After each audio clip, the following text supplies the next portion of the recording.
Bersama saya lagi dalam Alright Nopo Channel. Lagi perkembangan terkini di dalam Dewan Rakyat, sahabat-sahabat semua. Dalam sesi jawapan lisan Menteri, persoalan-persoalan yang dikemukakan oleh ahli-ahli parlimen.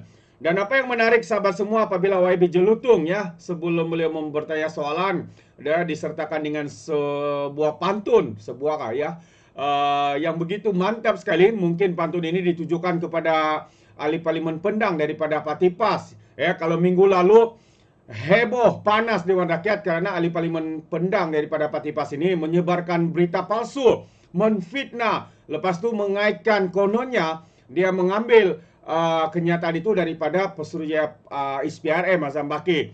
Namun Pesuruhjaya dan ISPRM dan ISPRM itu sendiri menafikan dakwaan yang dibuat oleh ahli parlimen Pendang ini. Jadi ternyata itu adalah fitnah dan berita palsu semata-mata. Jadi sehingga ke hari ini kita masih belum menerima keputusan adakah ahli parlimen Pendang daripada Parti PAS ini akan digantung seperti mana yang berlaku kepada MP Macang kerana menggunakan rujukan surat layang. Begitu juga dengan ahli parlimen Pendang ini daripada Parti PAS yang saya anggap juga membuat satu kenyataan yang dianggap sebagai menyebarkan berita palsu dan juga menfitnah di dalam Dewan Rakyat. Jadi kita tunggu keputusan. Kita harap ahli parlimen Pendang daripada Parti PAS ini digantung selama 1 tahun ataupun 12 bulan. Jadi sahabat semua, saya ingin membawakan Anda sesi ini dan juga soalan-soalan yang dikemukakan oleh YB Jelutung kepada Timbalan Menteri Pengangkutan. Jadi tanpa membuang masa, ayo kita bersama-sama untuk menonton video ini. Hanya yang berhormat Jelutung sebentar. Yang berhormat Menteri telah memohon untuk menjawab dengan soalan yang awal tadi. Tapi dengan sedemikian tidak menepikan soalan hak yang berhormat untuk 2 soalan. Maybe boleh modifiedkan. Silakan yang berhormat. Terima kasih Tan Sri Speaker. Timbalan Speaker, sebelum itu saya ingin mengucapkan terima kasih kepada Timbalan Speaker. Saya lihat dalam TikTok sambutan Hari Deepawali Parlimen Cameron Highlands sungguh meriah. Dan saya ingin mengucapkan jutaan terima kasih. Walaupun di Parlimen Cameron Highlands tak begitu ramai, tapi saya sungguh terharu dengan sambutan meriah yang dianjurkan oleh Timbalan Speaker. Memang Timbalan Speaker merupakan seorang ahli parlimen berjiwa rakyat. Tahniah dan selamat menyambut Hari Deepawali. Timbalan Speaker, saya ingin cuba tanya soalan saya dengan serangkap pantun. Walaupun tak sehebat yang berhormat Pontian, tapi saya cuba dengan serangkap pantun. Anak jantan pantang dicabar, nasihatkan Pendang sedang ditanam. Jelutung sudah cukup bersabar. Soalan saya nombor 6. Yang berhormat Menteri, silakan.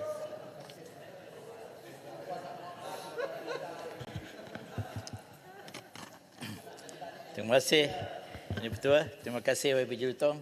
Mungkin saya pun tak lambat lah. Belum lambat lagi untuk menyampaikan secara peribadi selamat menyambut Hari Deepawali kepada YB Jelutung. Timbalan Menteri memang merupakan seorang yang berjiwa rakyat juga. Terima kasih. Thank you. Terima kasih.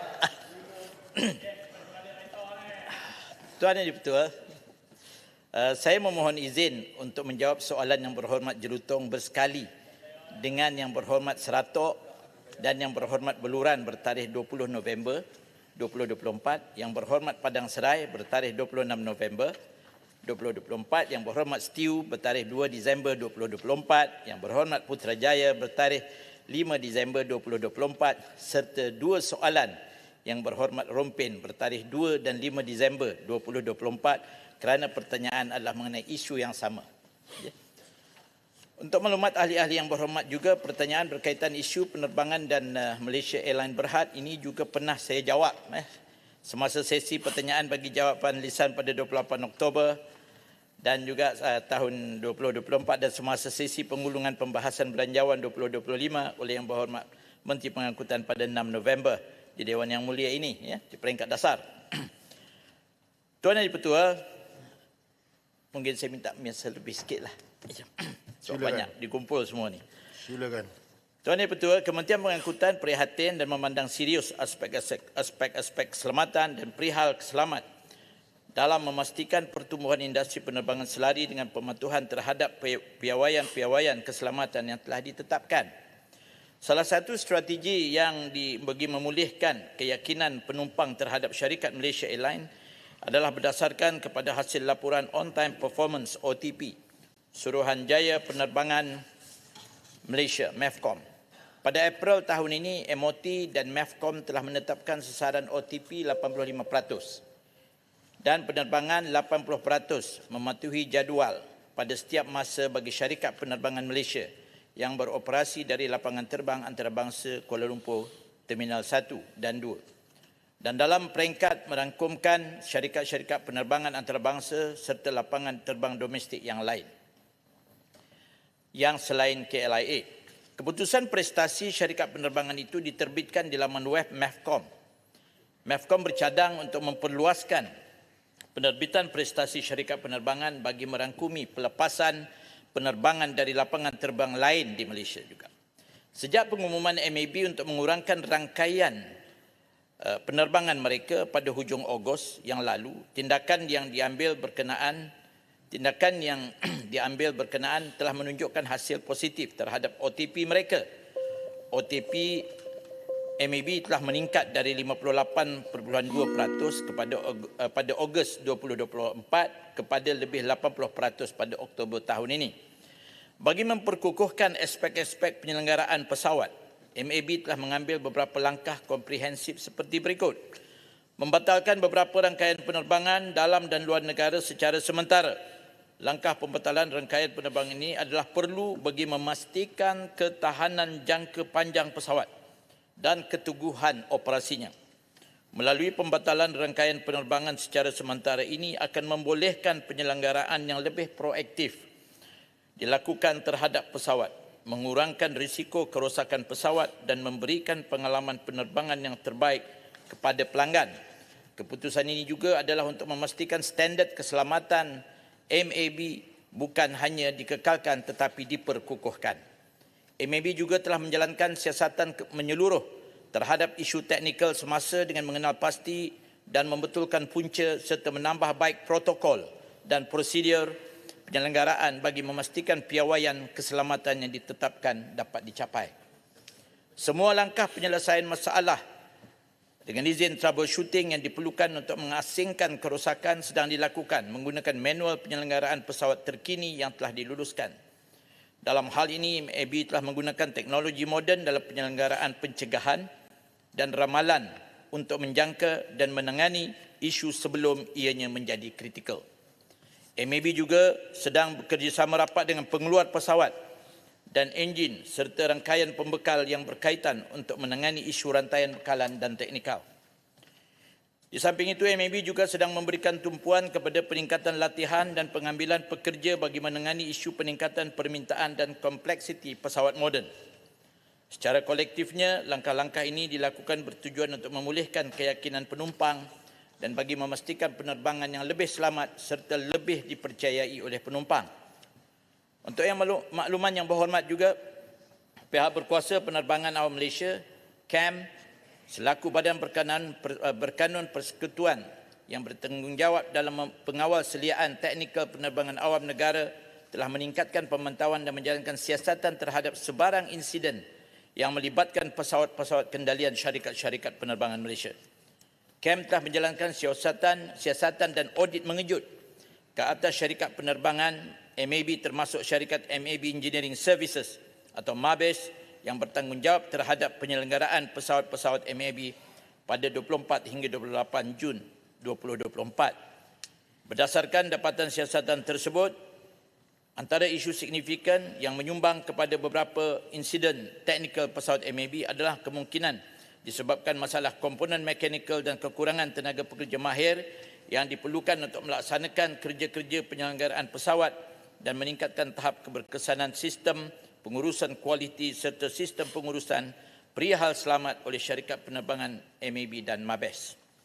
Oleh yang demikian, bagi mengenal pasti tindakan penambahbaikan terhadap hasil siasatan mengejut CAM, MAB telah menyediakan pelan mitigasi antaranya adalah untuk meningkatkan tahap keselamatan pesawat ke tahap waspada bagi membolehkan fokus diberikan kepada kepolehpercayaan pesawat. Pada masa yang sama, MAB juga telah melaksanakan proses perolehan pesawat baharu sebagai salah satu strategi meningkatkan keyakinan penumpang terhadap syarikat penerbangan tersebut, selain memastikan ketersediaan pesawat yang mencukupi untuk memenuhi keperluan penerbangan yang telah dijadualkan. Untuk maklumat yang berhormat juga, berdasarkan audit terkini CAM ke atas syarikat MAB, tempoh pembaharuan sijil perakuan pengendalian udara atau AOC akan dikurangkan daripada 3 tahun kepada 1 tahun sahaja, mulai 1 September 2024 hingga 31 Ogos 2025. Oleh yang demikian, syarikat penerbangan perlu melalui proses pengauditan yang lebih kerap sebelum AOC mereka diperbaharui. Hal ini akan memastikan MAB lebih peka dan mengambil tindakan-tindakan penambahbaikan sewajarnya sebagai plan mitigasi yang telah dikemukakan oleh CAM. CAM akan meneruskan pemantauan dan menjalankan pengauditan keselamatan terhadap semua pesawat yang dimiliki oleh syarikat-syarikat penerbangan yang beroperasi dalam negara dalam memastikan aspek-aspek keselamatan dan perihal selamat dipatuhi sewajarnya. Kementerian ini juga menegaskan bahawa kerajaan tidak akan berkompromi dalam perkara yang melibatkan keselamatan penumpang penerbangan.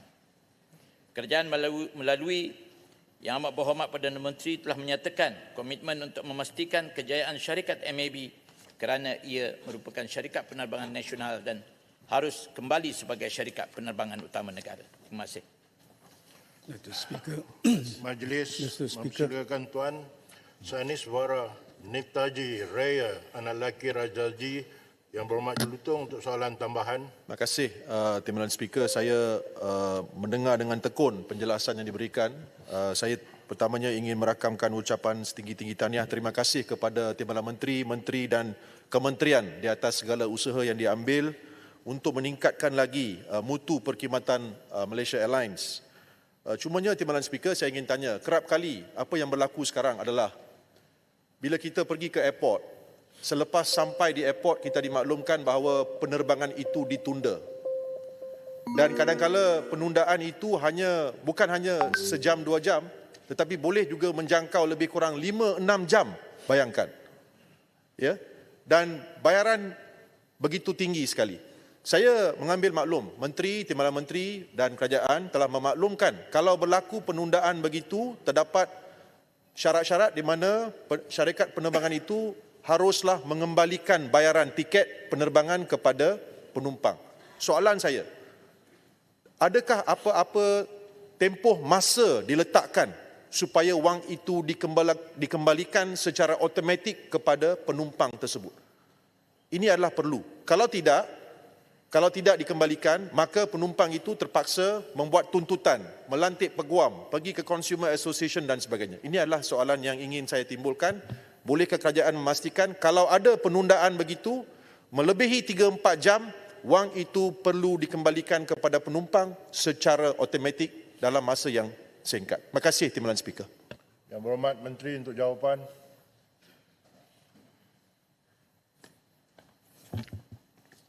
Yang Berhormat, terima kasih Yang di-Pertua, terima kasih Pak Ibu Jelutong. Jadi berkaitan pasal penundaan ini memang kita menyedari perkara ini berlaku. Jadi tentang pembayaran, saya rasa dalam I don't have the detail with me here, secara terperinci lah ya. Tetapi memang sudah ada di yang berkaitan dengan Credit Shell dan juga MEFCOM juga sedang merangka tentang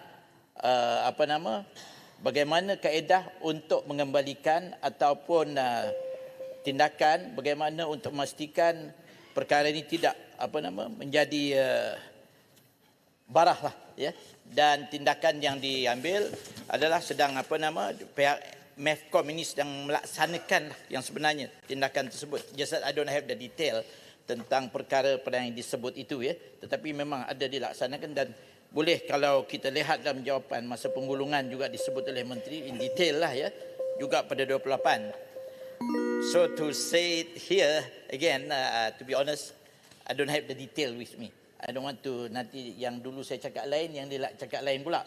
So I promise you we will give you so that I will answer on the 28th dan masa pengulangan is consistent, I will answer for this question dengan jawapan bertulis. Memang ada perkara sudah dilaksanakan. Terima kasih. Terima kasih Timbalan Menteri. Baik, berikutnya sebelah silakan Yang Berhormat. Terima kasih Yang Berhormat Jelantut. Ya. Barangkali boleh rujuk kepada Kod Perlindungan Pengguna Penerbangan Malaysia, ada dinyatakan in detail bagaimana tindakan yang boleh dibuat oleh customer apabila berlakunya tindakan dan sebagainya. Yang Berhormat Jelantut bukan Soalan menteri, saya ialah, punya soalan. ya, soalan saya ialah, kalau kita lihat kepada Kod Perlindungan Pengguna Penerbangan Malaysia, ia lebih tertumpu kepada tindakan untuk kita sebagai pengguna mendapat sesuatu daripada syarikat penerbangan bila berlakunya kelewatan ataupun penangguhan penerbangan. Soalan saya, apakah ada tindakan punitif selain daripada kita kenakan AOC daripada 3 tahun kepada 1 tahun? Adakah tindakan punitif yang lebih berat kepada syarikat penerbangan yang tidak kompeten dalam pengurusan penerbangan yang menyebabkan berlakunya masalah teknikal pada penerbangan kita? Dan tadi dinyatakan tentang audit yang dilakukan, berlakunya kekurangan tenaga pakar dan mahir dalam penyelenggaraan kapal terbang kita, fleet kita. Jadi, apakah tindakan jangka masa pendek untuk menyelesaikan masalah ini? Terima kasih. Silakan Yang Berhormat Menteri Pengangkutan.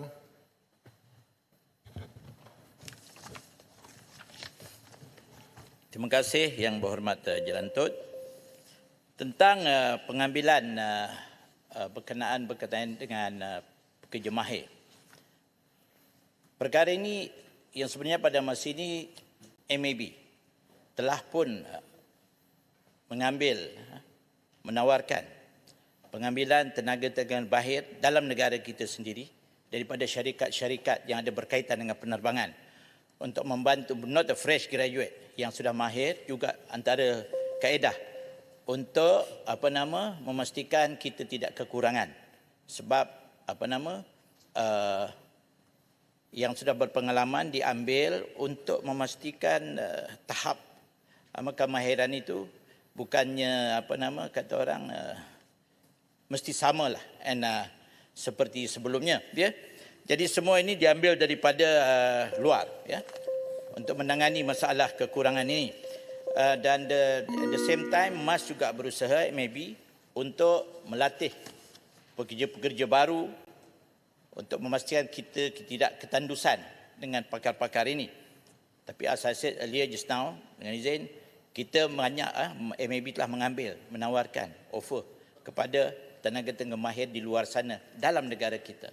Yang dulunya due to COVID banyak yang dah keluar juga, tetapi mereka sudah pun berada di syarikat lain. Ya, sudah berada di syarikat lain, tetapi MAB juga berusaha bagaimana untuk menarik balik tenaga-tenaga mahir yang ada dalam negara ini. Yang dulunya selain daripada yang keluar negara tu dah lain dah, tetapi yang ada dalam negara. Ini salah satu usaha mereka untuk menangani tenaga mahir yang kekurangan ini, selain daripada pelatihan yang baru. Dan offer ini juga selain daripada dalam negara, juga ada ditawarkan kepada mana-mana tenaga yang diperlukan, betul-betul diperlukan daripada luar negara. Ya. Jadi berkenaan dengan punitif itu, MAFCOM memang ada merangka. Ya. Bagaimana kaedah-kaedah untuk menangani perkara ini. Sebagaimana yang saya jawab tadi jugalah, untuk soalan tambahan tadi. Memang ada. Just that I don't have the detail. Nanti insyaAllah kita akan jawab dengan cara bertulis supaya ada konsistensi dalam jawapan kita. Kita tak maulah hari itu cakap lain, hari ini lain pula. I want to be consistent. Terima kasih. Itu Speaker. Terima kasih Yang Berhormat Menteri. The Speaker dengan izin kalau boleh. Peraturan? Tak, bukan peraturan. Cuma oleh kerana perkara ini cukup penting, kita pengguna yang agak terjejas daripada kesan penjadualan dan berbagai dari Sabah khususnya dan Sarawak. Yang Berhormat sempurna. Minta izin kalau dapat. Jika saya mulakan dengan Yang Berhormat sempurna berbenar, yang lain pun saya kena bagi. Tak apa, tak apa. Saya minta follow je, saya merayu kalau dapat. Kalau tak dapat, tak jadi masalah. Pasal Baik. you have the right to do that. Terima kasih Yang Berhormat sempurna kerana memahami. Berikutnya saya Alright, so itu dia jawapan panjang lebar ya daripada Timbalan Menteri Pengangkutan. Jadi kita harapkan apa yang dirancang persoalan-persoalan ini dapat diselesaikan dengan sebaik mungkin. Jadi terima kasih sahabat semua, sampai di sini saja. Sekiranya Anda mau berikan sebarang komen pandangan ya, Anda boleh berikan di dalam ruangan komen. Jadi izinkan saya untuk mengundurkan diri, dan seperti biasa peribahasa mengatakan tapapun kangkap 2 ton keinginan. Dalam bahasa Melayunya, tepuk dada, tanya selera. Sekian daripada Alright Nampak Channel. Sampai kita berjumpa lagi. Bye-bye.